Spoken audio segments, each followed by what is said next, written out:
इमरान खान ने इस वक्त अपनी सारी सियासत की बुनियाद साजिशी थ्योरी की बुनियाद पर रखी है कि इनकी हुकूमत को अमरीकी साजिश के ईमा पर खत्म किया गया। इनके दावे के मुताबिक इनके मुखालिफ सियासतदान और मीडिया पर्सन्स अमेरिका से मिल गए और उन्होंने अदम एतमाद की तहरीक पेश की और पास करवा दी। सीनियर सहाफी और तजियाकार सलीम साफी के मुताबिक बदकिस्मती से पाकिस्तान के जज्बाती अवाम का एक बड़ा तबका इस झूठ को कबूल कर रहा है। तमाशा ये है कि अमेरिका और यूरोप व बरतानिया में मुकीम इनके चाहने वाले बाज लोग भी इस चूरन को खरीद रहे हैं। हालांकि सुप्रीम कोर्ट ऑफ पाकिस्तान के 5 जजेस, जिसमें justice Umar Ata Bandial, justice Ejazul Ehsan, justice मजहर आलम मियां खेल, जस्टिस मुनीब अख्तर और जस्टिस जमाल खान मंदोखेल ने सोमोटो केस के तफसीली फैसले में इमरान खान की इस थ्योरी को बेबुनियाद करार दिया है। अब तमाशा ये है कि पीटीआई इन 5 जजेस में से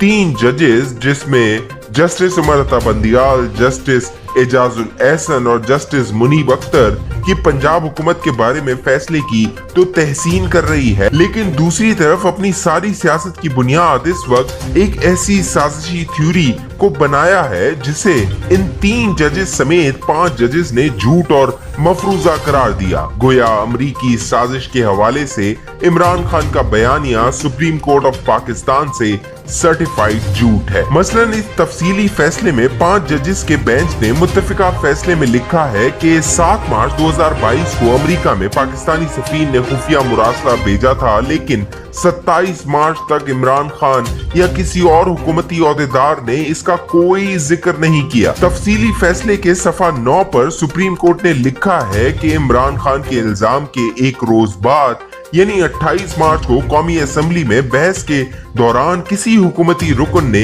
साजिशी मुरासले का जिक्र नहीं किया और न किसी हुकूमती रुकन ने अपोजिशन पर यह इल्जाम लगाया कि वो बैरूनी साजिश के तहत वजीर आजम के खिलाफ अदम एतमाद ला रही है। फिर जब 31 मार्च को कौमी असेंबली का इजलास हुआ तो इसमें भी किसी हुकूमती रुकन ने खुफिया मुरासले या गैर मुल्की साजिश का कोई जिक्र नहीं किया। सुप्रीम कोर्ट ऑफ पाकिस्तान के फैसले में सफा 12 पर लिखा गया है कि दूसरी तरफ इसी रोज जब इमरान खान की जेर सदारत कौमी सलामती कमेटी का इजलास हुआ और इसके बारे में वजीर आजम हाउस की तरफ से प्रेस रिलीज जारी हुई तो इसमें न तो कोई ऐसी बात की गई कि अदम एतमाद की तहरीक बैरूनी साजिश के तहत लाई गई है और न इस हवाले से किसी इंक्वायरी या तहकीकात करने का जिक्र किया गया है कि जो बैरूनी साजिश और इसमें किसी पाकिस्तानी के मुलव्विस होने का तायुन करे।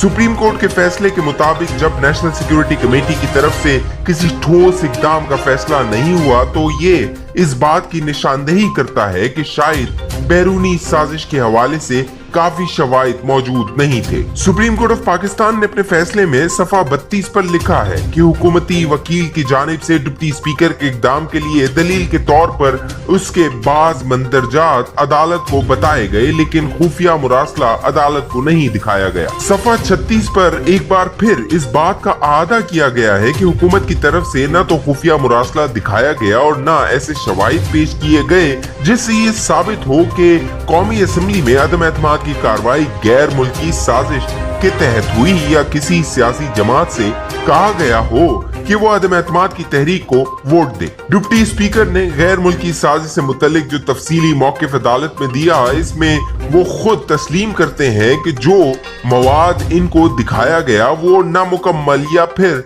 जामे नहीं है। उन्होंने तहरीक अदम एतमाद पेश करने से मुतल्लिक पेशरफ्त से मुतल्लिक मुख्तलिफ वाक़यात की तरतीब तो बयान की, लेकिन किसी पाकिस्तानी का नाम पेश नहीं कर सके जो गैर मुल्की साजिश का हिस्सा बना हो। उन्होंने इस हवाले से तहकीकात का मुतालबा तो किया, लेकिन दूसरी तरफ हुकूमत ने 7 मार्च को मौसूल होने से 28 मार्च तक साजिश और खुफिया मुरासला के हवाले से कोई तहकीकात नहीं की। इसी तरह इस अरसे के दौरान अपोजिशन मेंबरान पर ये इल्जाम भी नहीं लगाया गया कि वो गैर मुल्की साजिश का हिस्सा बन रहे हैं। फिर जब तहरीक अदम एतमाद पर राय शुमारी का वक्त आया तो सिर्फ उस वक्त 2 अप्रैल को वजीर इत्तलात ने यह ऐलान किया कि काबीना ने खुफिया मुरासले से मुतल्लिक पाकिस्तान इंक्वायरी कमीशन एक्ट 2017 के तहत तहकीकाती कमीशन के कयाम का फैसला किया है। सुप्रीम कोर्ट के मुताबिक हुकूमत के इस रवैये से ये भी साबित होता है कि बादिउल नजर में हुकूमत के पास बैरूनी साजिश से मुतल्लिक काफी शवाहिद मौजूद नहीं थे। सफा 38 और 39 पर सुप्रीम कोर्ट अपने फैसले में मजीद लिखती है कि बैरूनी साजिश की थ्योरी से मुतल्लिक अदालत के पास जो मवाद मौजूद है वो सिर्फ डिप्टी स्पीकर का दावा है, लेकिन अपने तफसीली जवाब या रूलिंग में उन्होंने कोई जिक्र नहीं किया कि ये मुरासला अपोजिशन के किसी मेंबर को दिखाया गया, जिसकी वजह से अदालत डिप्टी स्पीकर के मौकिफ को कबूल नहीं कर सकती। जबकि दूसरी तरफ डिप्टी स्पीकर ने आईनी दफात का सहारा लेकर कौमी सलामती का इशू करार देकर अदालत को स्क्रूटनी का मौका नहीं दिया। फैसले के सफा 39 पर लिखा गया है कि स्पीकर के पास तहरीक अदम एतमाद पर बहस के लिए 7 दिन थे, लेकिन इन 7 दिनों में उन्होंने अपोजिशन या अदम एतमाद के मुहर्रिकीन के सामने ये बात रखी कि इनकी तहरीक आइन के आर्टिकल 5 के तहत मुस्तरद होनी चाहिए, जबकि इस हवाले से अपोजिशन को दिफा का मौका भी फराहम नहीं किया गया। हालांकि आर्टिकल 5 के तहत इनकी रूलिंग का मतलब ये था कि वो अपोजिशन मेंबरान को गैर मुहब्बे वतन करार दे रहे हैं। सफा 40 पर लिखा गया है कि उसूली तौर पर अदालत सिर्फ दावों की बुनियाद पर नहीं बल्कि शवाहिद की बुनियाद पर फैसले करती है। हुकूमत ने 2 अप्रैल को इंक्वायरी कमीशन का ऐलान किया, लेकिन इससे पहले ऐसी कोई इंक्वायरी नहीं हुई। जिस तरह के 2013 के इलेक्शन से मुतल्लिक मुस्लिम लीग नून की हुकूमत ने एक कमीशन के जरिए करवाई थी, मगर अर्ज है कि जो कुछ ऊपर अर्ज किया गया है वो ना तो किसी तज्जियाकार का तज्जिया है, ना किसी पीटीआई मुखालिफ सियासतदान का दावा और न ही ये जस्टिस मजहर आलम मियां खेल का इजाफी नोट है। ये सब कुछ सुप्रीम कोर्ट ऑफ पाकिस्तान के चीफ जस्टिस की सरबराही में कायम 5 रुकनी बेंच के मुत्तफिका फैसले में लिखा गया है। अब जबकि सुप्रीम कोर्ट ने भी सच सामने रख दिया है, इमरान खान फिर भी झूठ बोलने पर मसर है, तो किस बुनियाद पर वो सादिक और अमीन करार पाते हैं।